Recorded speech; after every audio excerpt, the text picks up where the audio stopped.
Welcome back, Troglodytes, to your daily dose of guitar information, the Trogly's Guitar Show. In the world of Korina Flying Vs costing between $20,000 to $10,000 brand new, and even more so on the used market occasionally, I came across this listing on Reverb one night that caught my attention that was a custom build for only $2,800 brand new. And if you're wondering how I even came across this listing, it's because of a slightly shady, unethical business practice that they listed it as the brand name Gibson, so it happened to show up in my feed, but they ended up selling it anyways.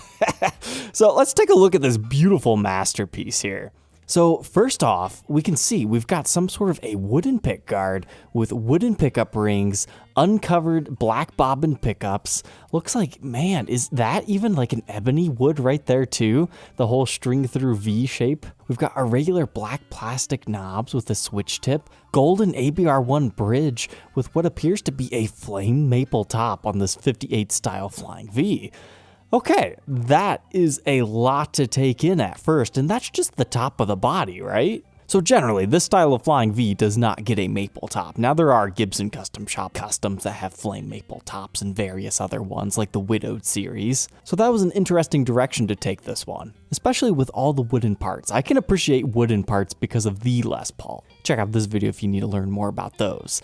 Now, sometimes when you use too much of it though, it starts to look cheap instead of like a nice feature. I really like it when they lacquer them, like they're a actual finished product, not just a leftover spec. So this one, like that could have looked so cool if it had like a gloss finish over top of it. Same thing with like the pickup rings. I mean, maybe it does, but that would be my one critique here. The wooden parts just don't quite look finished and stand out and say that they're ultra special, but they are pretty cool.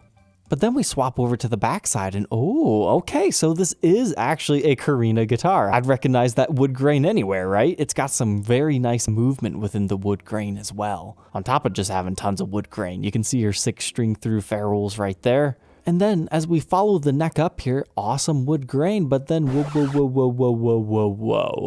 Split fork headstock?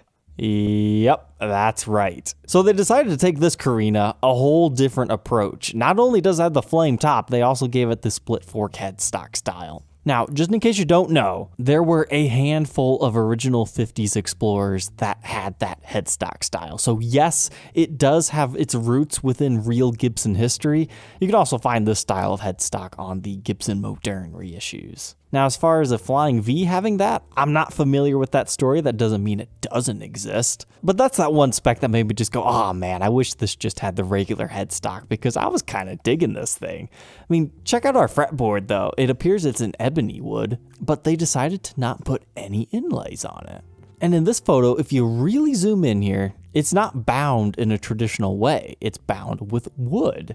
Now, they took all that time to do it, but they didn't take very good photos showing off their craftsmanship on that, unfortunately. But I read the description, it's there. It looks like they've got some sort of a bone nut, and they even put a flame maple veneer over top of here.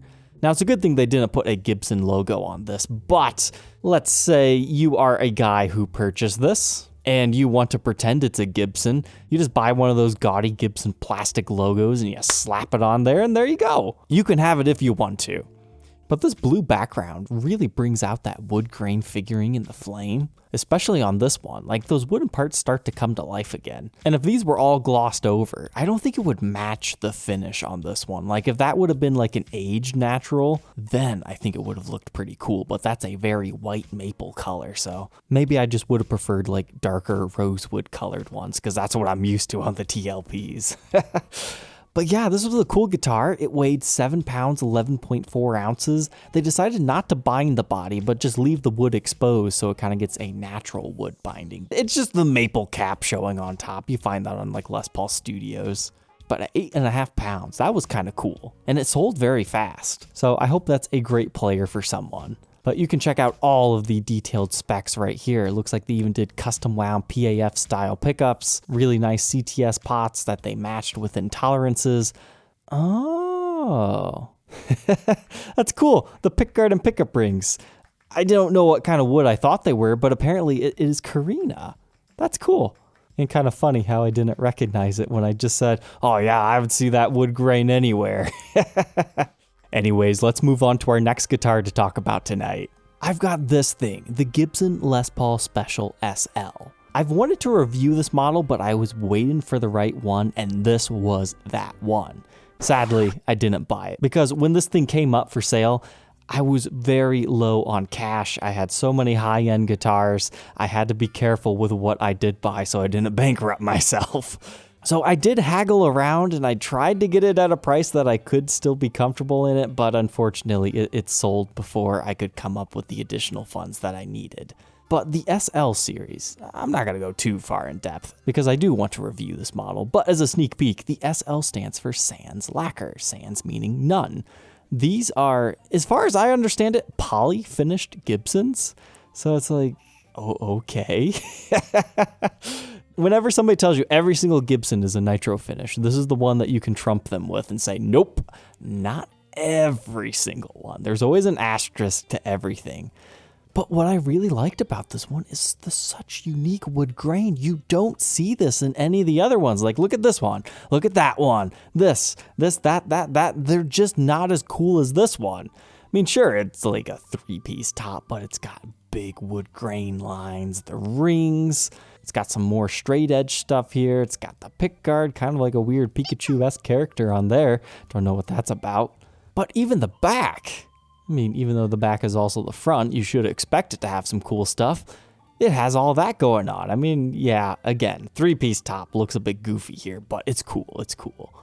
And if that all wasn't a perfect storm enough, you can see this actually has some flame figuring within the neck too, which is awesome. It's from that beautiful early 2000s period of Gibson. And if all this was not special enough for you, check out that fretboard. It's got that cool dark line running up the middle. It reminds me of a Spotlight Special. It was just such a super cool guitar. Whoever bought this, congratulations. It is a masterpiece of this model. Like, it's hard to get excited about a budget level guitar because generally you don't find anything too exciting. But this one, in comparison to everything else that I've ever seen, was fantastic. It was worth the $1,250 easily. Even though all the other ones on the market were selling between like $700 to $900. I even got them down to $1,000. And now that I'm in a little bit better of financial situation, that I've sold a few things, I regret not buying that. That was a cool guitar. And none of these other cheaper ones even come close. Also in my saved list, I had this Les Paul Studio. I was impressed by its kind of flamed figuring right here. You don't find that too often in this particular era. This is a Guitar Center exclusive model, had that really thin satin finish on it. It was just a nice player's guitar, no binding. These Studios are nice players, and I love that worn brown finish. The neck looked like it had a little bit of figuring as well. It had been well used. It's just a cool guitar. I don't know if I would have paid quite that much for it, but somebody thought it was worth it. And then something that was just listed tonight. Look at this thing, a 66 Melody Maker in a Pelham Blue finish. If you would have told me this was Joan Jett's long lost guitar, I would have believed it because she's known for using the 65 style Melody Maker. I call this one the freaky fish shape because it just looks like a freaky fish. But this is a rare color variation called Pelham Blue. So what's unique about this is you've got the aged Pelham Blue right here, so it kind of turns green because of the yellow clear coat. But then this area of the guitar, you can see the original Pelham Blue because the clear coat has been worn off. And then in certain areas, the blue has even been worn off down to the straight up mahogany body. So this would have started life looking like this. A lot of them had a nice cherry finish. This one just happened to be the rarer blue.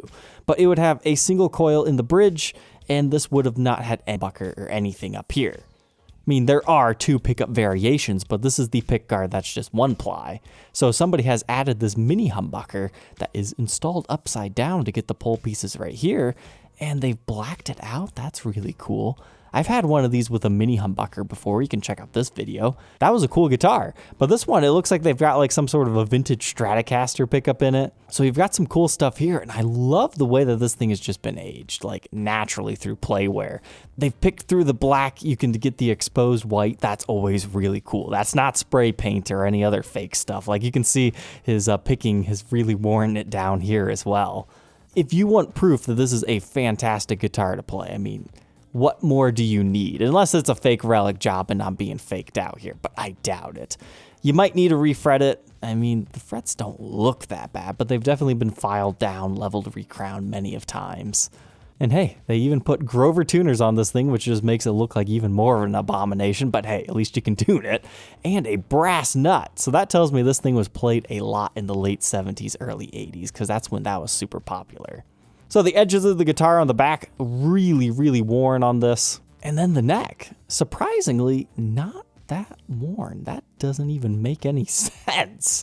Like, is it a relic job? Am I being faked out? Because generally you'd think the neck would just get all torn up like the rest of the guitar, but it still has the original clear coat lacquer over top of it. Well, maybe they were just nicer to the neck. I'm not sure. Maybe it had to get oversprayed at one point in time. It doesn't look like it. I mean, it's got some wear, don't get me wrong, but nowhere near as much as I was expecting it to have. Okay, maybe I spoke too soon. They probably just didn't ever have their hand on the back of the neck. They always had it on the edge here. Okay, that makes a little bit more sense. I love seeing a well-used guitar. Most people would probably say this is disgusting. It's not worth the time of day. It's got this kind of a rare, ugly green interior Gibson case. But yeah, that was an official color. Man, that's pretty cool. How much do they want? $1,400. I mean, if you're looking at this as far as vintage guitar rules go, no. I mean, it's in terrible condition. It's been routed and modified. It kind of depends what parts you have in there. I'd probably say this thing's maybe worth $800. However, it's a stage 4 guitar in my opinion. Check out this video if you need to learn the stages of a vintage guitar, where all that starts to not matter anymore and people will pay a premium for stuff like this. Especially having that case with it. What kind of pickups do we have? I'm curious if they tell us. Unfortunately, they don't tell us if they're like vintage or anything like that. They say it's an aftermarket case. I don't know about that. That looks very Gibson to me. I think it's just missing the Gibson logo. I mean, it's a very similar style to what you see in the 70s. So it is possible that's legit. So hey, if you want to check this one out, you can find it on Reverb. All right, Troglodytes, thank you for tuning in today. Don't forget to like, comment, and subscribe, and we will catch you tomorrow on the next episode. Take care.